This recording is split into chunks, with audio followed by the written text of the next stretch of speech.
ഇപ്പോഴും LDF പറഞ്ഞുകൊണ്ടിരിക്കുന്നത് വികസന കാര്യത്തിലൊന്നും കുറ്റം പറയാനില്ലായിരുന്നു. മറ്റു ചില ഘടകങ്ങളാണ് കേരളത്തിലെ LDFനെ തകർത്തത് അല്ലെങ്കിൽ ഇത്രയും തോൽവിക്ക് കാരണമായതെന്നാണ് പറയുന്നത്. അവരിതുവരെ ഇനിയെങ്കിലും അവർ പാഠം പഠിച്ചാൽ അത് നല്ലത്.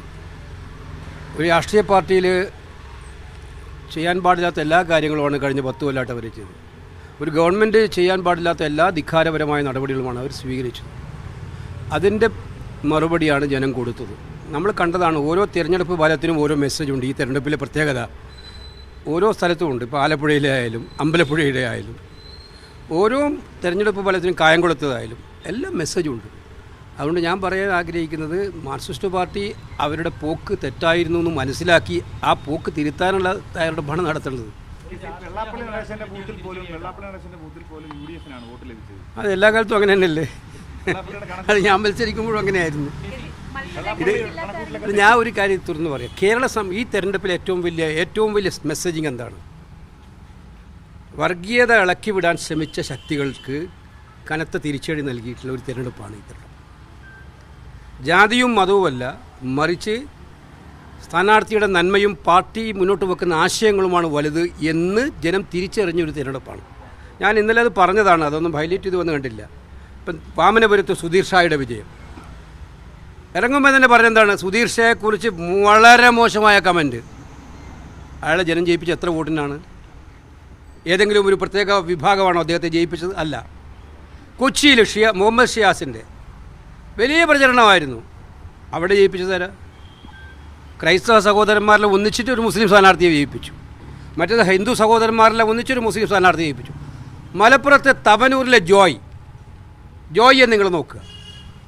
തവനൂരിൽ ജോയിയുടെ വിഭാഗത്തിൽപ്പെട്ട എത്ര പേരുണ്ട്? പക്ഷേ ഏറ്റവും വലിയ ഭൂരിപക്ഷം നൽകി ജോയിയെ മലപ്പുറത്തെ ജനങ്ങൾ വിജയിപ്പിച്ചു. ഇത് കാണിക്കുന്ന സന്ദേശം എന്താണ്? ഈ സന്ദേശമാണ് കേരളത്തിലെ നന്മയുടെ സന്ദേശം. വിഭജിച്ച് ജാതിയുടെയും മതത്തിൻ്റെയും പേര് പറഞ്ഞ് വിഭജിച്ച് വർഗീയ സംഘർഷമുണ്ടാക്കാൻ ശ്രമിക്കുന്നവർക്കുള്ള കനത്ത തിരിച്ചടിയാണ് ഈ തെരഞ്ഞെടുപ്പ്. ജനം അവരുടെ കൂടെ ഇല്ല എന്നുള്ള കൃത്യമായ സന്ദേശമാണ്. ഇനിയെങ്കിലും അത്തരം പ്രവണതകൾ ഒഴിവാക്കാൻ അവർ ശ്രദ്ധിക്കുക.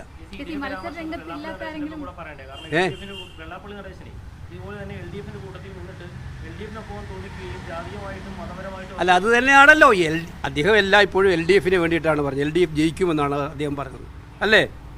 ഇന്നലെ വരെ അതാ ഞാൻ കണ്ടത്, മിനിഞ്ഞാന്ന് വരെ. അപ്പോൾ LDFൻ്റെ ഭാഷ്യമാണിത്, വർഗീയത ഉണ്ടാക്കുക. എന്നിട്ടെങ്കിലും ജയിപ്പിക്കാൻ പറ്റൂ? അതേ ഭാഷ്യം തന്നെയാണ് പറയുന്നത്. ആ ഭാഷ്യത്തെ ജനം തള്ളിക്കളഞ്ഞിരിക്കുന്നു എന്നുള്ളതാണ്. നേരത്തെ നമുക്കറിയാം, എല്ലാം എക്സ്പീരിയൻസ് ചെയ്ത ആളുകളാണ് ജനങ്ങൾ ഇതിനൊന്നും പിന്നാലെ പോവില്ല. ഏതെങ്കിലും സമയത്ത് ആരുടെയെങ്കിലും വർഗീയ ശ്രമത്തിന് പിന്നാലെ പോകുന്നവരല്ല കേരളത്തിലെ ജനങ്ങൾ. അവർക്ക് നന്നായിട്ട് സ്ഥാനാർത്ഥികളെയും മുന്നണികളെയൊക്കെ തിരിച്ചറിയാനുള്ള ശേഷിയുണ്ട്. ഇതാണ് കാര്യം.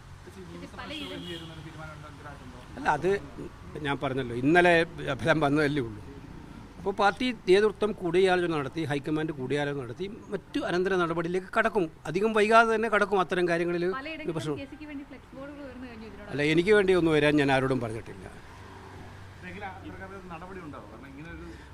അല്ല, ഒരു കാര്യം ഞാൻ പറഞ്ഞുതരാം. ഇതിനകത്ത് വ്യവസ്ഥാപിതമായ മാർഗ്ഗങ്ങളുണ്ട് മുഖ്യമന്ത്രിയെ തീരുമാനിക്കാൻ.